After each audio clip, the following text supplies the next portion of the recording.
Hi there and welcome to the T-Junction. I'm Jats. And I thought I'd put a short video together on fan experience at the F1 season finale in Abu Dhabi 2024. Now, I've watched Formula One since 1976, but this was not only the first F1 race abroad for me, but also the very first race that I actually ever went to, believe it or not. The whole fan experience was new to me and it was brilliant. So I created this episode to give you a flavour of what to expect if you, like me, a fan, are buying tickets to go to an F1 race. Now, I'll cover the communications from F1 ticketing, the app they send you, sharing tickets amongst fellow travellers, the fan zones at the circuit, and for Abu Dhabi specifically, the grandstands, seating, and where I think you should book if you can, if you haven't already booked, that is, of course. But more on that later. Now, you may have been to watch F1 races before, but it might have been a while back and things may have changed.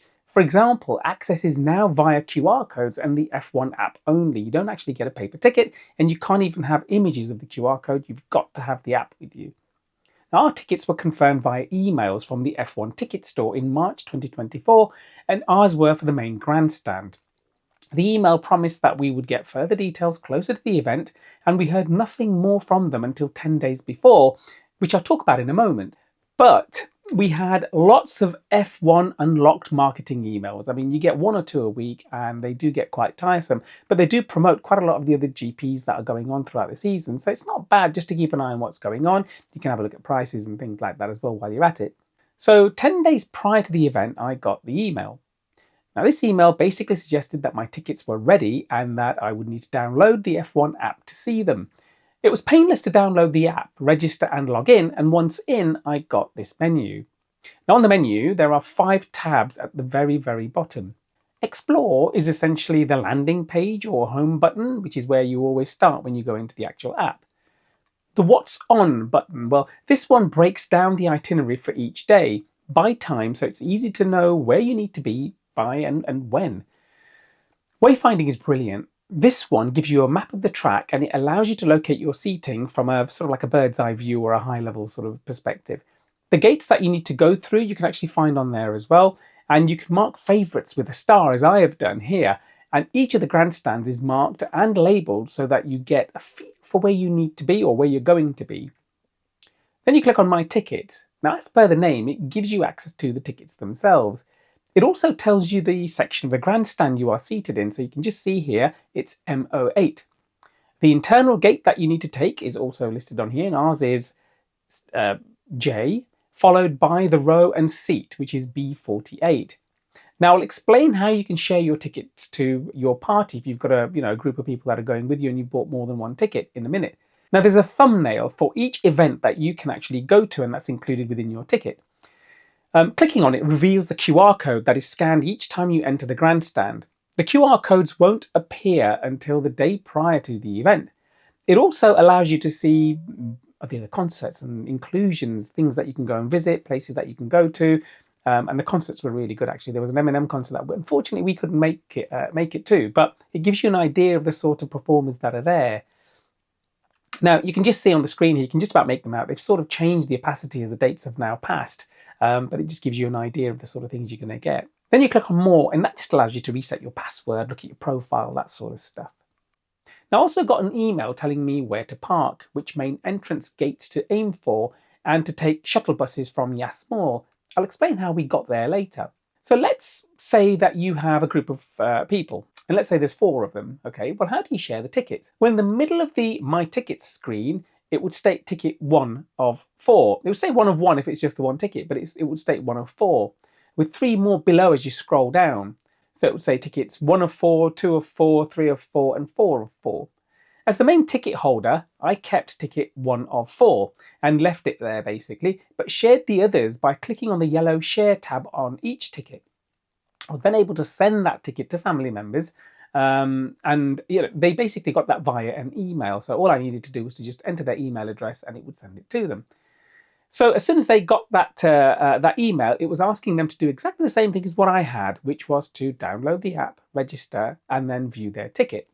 Now, as the main ticket holder, you can actually click on the shared tickets on the middle tab at the top of the very top of the screen next to your ticket, and still view the tickets that you have shared and call them back if you need to. So if you sent it to the wrong email address or the person's no longer going, you can actually call the ticket back and send it to somebody else. It's all very straightforward, actually. It's very easy to do. I mean, I was able to do it as a complete novice, never having done this before, so I'm sure you'll be fine too. My only word of warning is to make sure that your whole party can all access their tickets, including the QR code, the day before the event starts, or in the morning before you even leave to go to the actual venue itself. Now, to get to the track, what you have to do is go to Jats Mall, okay, which is a shopping centre or a shopping mall that's not far from the actual track itself. And once you're inside the mall, follow signs for Triano car park. Okay, now it's not that well signposted, and you'll see the odd sign here and there. But the best thing to do is to actually ask somebody at the information stand, and they'll guide you. So you take a free shuttle bus from the Triano car park, and it goes to all 8 main entrance gates via a loop. It takes about 10 to 20 minutes, though it's only like a couple of miles at most. For the main and west grandstands, it was entrance gate 6. Now we entered through that and then went through a security check and then the turnstiles, and we arrived straight into the fan zone. Now, being a dry region of the world, there was no alcohol there, but there were lots of places to catch a cold drink and get food, and lots of stages scattered around with seating on the floor, so, soft seating. It was really, really nicely sort of laid out. And there were some really good performances there as well from, up-and-coming musicians, I suppose is all you can really call it. And they came and performed regularly, but there was always music being played, and it was really nice. There was a really good buzz about the whole place. Once you're in there, you really do feel that you've actually arrived. I could also see access to the non-grandstand areas as well. So if you have general admission ticket, then you can actually get to the spots that you want to get to via sort of dedicated places within the actual fan zone. So there were places that you could actually check your QR code and actually walk straight through. Now, as I looked around, I could see that we were at the back of the west grandstand in the fan zone, and I asked an official to guide me to the main grandstand. So, which they did. Now, we took a tunnel walkway below the actual track to get infield, as our grandstand seating was on the inside of the track. So once we got there, we were greeted by the actual main grandstand directly in front of us, and we were at entrance A. Now, we needed to get all the way to entrance J. Once we got there, we showed our QR code to get access. Now, there were plenty of sort of toilets and things like that inside. Now, once we got into J, there was staircases leading up to the seating areas. There was M6, M7, M8, M9 and so on, and ours was M08 as per the ticket. So we made our way up the stairs and through to our seating. Now, we were seated too close to turn 1 because it sort of went behind us to the left. The view wasn't that great, really, to be quite honest. And I think if you're going to go for the main grandstand, you want to really book early. Book as early as you can, because I'm pretty sure they're filling it from A upwards. And we booked our ticket in March, which I think was a little bit too far down the road, really, if you'll pardon the expression. Now, the North Grandstand would be my top tip. I think along with the West Grandstand as being sort of like a close number 2, I think the main grandstand is fine if that's where you want to sit, but it's only really good if you're in sections probably A to E or something like that, because you'll be directly in front of the pit garages and actually on the grid where the grid formation is as well. We were a little bit further down. The other thing about the main grandstand is that you do actually get sun coming on top of you at the start of the events. Whereas, if you go to the other grandstands, I think the vast majority of them are actually in the shade. So it's a bit better there, I would say. You can actually, sort of leave your seating area and walk back out of entrance J, as it was for us, and go back into the fan zone at any time. You can go and get some food there, get a drink there, and all that kind of stuff, and take it back inside the grandstand. There's no problems with doing that at all. So you are allowed to take food in. Now, after each event, you can take a shuttle bus from the same location, from the same stop, to take you back to Triano car park at the Jats Mall. Now, I've got to say this. In the mall, it can get very, very busy when you get back. The taxi queuing can be quite long.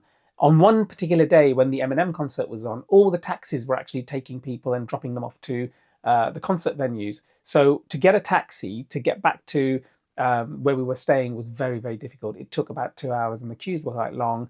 And I think what I would suggest you do actually is just take your time. You can spend a bit more time in the fan zone before you leave. You can maybe grab something to eat there if you want to.